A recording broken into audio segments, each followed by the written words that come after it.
typically with the arm in a position of a little abduction. So my treatment tables that I have in my clinic are a little bit wider, so I'm typically able to prop up the pillow a little bit more. But I like to have a little bit of abduction and external rotation if possible. We're going to try to support that with a pillow. I'll see if I can kind of like bunch that up. Is that tolerable for you? Yeah. Like that? Okay. And Won't always have that much range with somebody with shoulder problems, but we do. Wider table and so forth. So the pec minor and the pec major, I'm going to needle with a pincer palpation, particularly the pec minor when I'm coming from there. So basically, that's going to be starting at the coracoid process, like Nate was showing, and it's going to be coming down towards the ribs.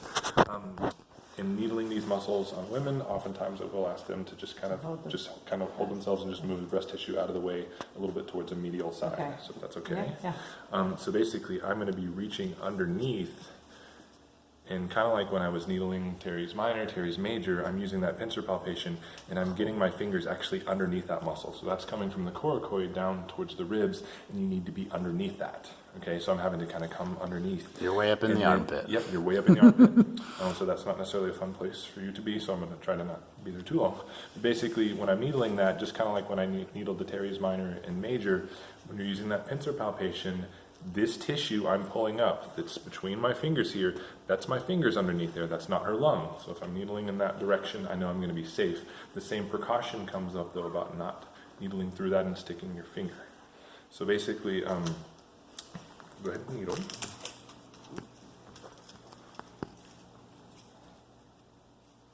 This one in particular, because of some of the vascular structures nearby, I'm a big fan of making sure we apply some hemostasis in this one. This is an area where people tend to bruise pretty easily too. And it doesn't look great to go home with bruises right in this region. So, I mean, we're right there under the rib.